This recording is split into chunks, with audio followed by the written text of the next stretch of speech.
कई लोग कहते हैं गुरुजी क्या दूध चढ़ाना जरूरी है शंकर पर? कई लोग कहते हैं गुरुजी क्या दही चढ़ाना जरूरी है शंकर पर?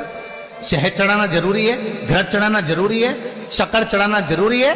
शिव महापुराण की कथा कहती है 5 चीजें शंकर भगवान पर चढ़ती है। दूध अर्थात घर में लक्ष्मी की वृद्धि करता है, इसलिए चढ़ाया जाता है।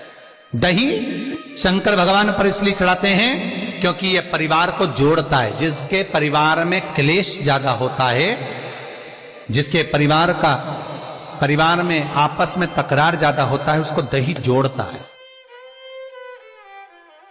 शहद घर में चिड़चिड़ प्रवृत्ति को समाप्त करता है। घी रोग को समाप्त करता है। शक्कर मिष्ठान घर में यदि लक्ष्मी आकर जा रही हो तो मिष्ठान समर्पित किया जाता है, इसलिए पंचामृत स्नान का भाव शिव महापुराण कहती है। पंचामृत स्नान का भगवान इसलिए 5 चीजें शंकर को समर्पित हैं। दूध, दही, घृत, शहद, शक्कर अर्थात मिष्ठान। शक्कर से मूलतः यहां शिव महापुराण में शक्कर नहीं लिखी है, मिष्ठान।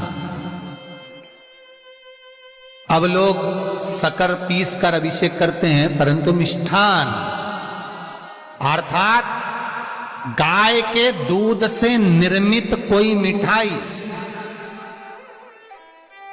और उस मिठाई से भगवान शंकर का अभिषेक।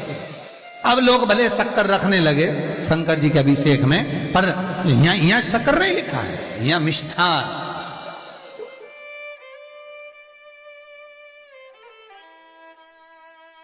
हमारे यहां सहज भाषा में कहते थे उसको खांड अर्थात मीठा।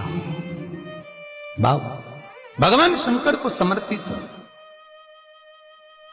वेद और शास्त्र कहते हैं कि भगवान का यदि कोई प्रसाद बनता है, जन्माष्टमी के समय पर आप भगवान के लिए पंजेरी बनाते हो, भगवान के लिए सुंदर हरीरा बनाते हो, लड्डू बनाते हो, तो भगवान के प्रसाद में गोंद नहीं डलती।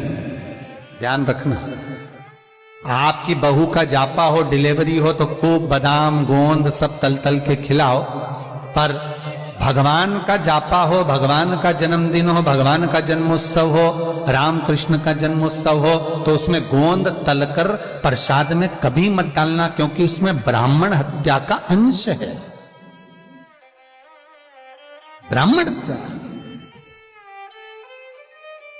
और विद्वान जो ब्राह्मण होते हैं साहब, जिन्होंने शिव महापुराण की कथा या भागवत पुराण पढ़ी होती है, सुनी होती है, वो ब्राह्मण कभी भी, जो विद्वान ब्राह्मण होंगे वो कभी भी गोंद का लड्डू, गोंद तली हुई कभी नहीं खाएंगे। भले वो देसी घी में तले, कुछ भी तले, पर गोंद नहीं खाते, गोंद का लड्डू नहीं खाते। क्यों? क्योंकि इसमें ब्राह्मण हत्या का अंश है।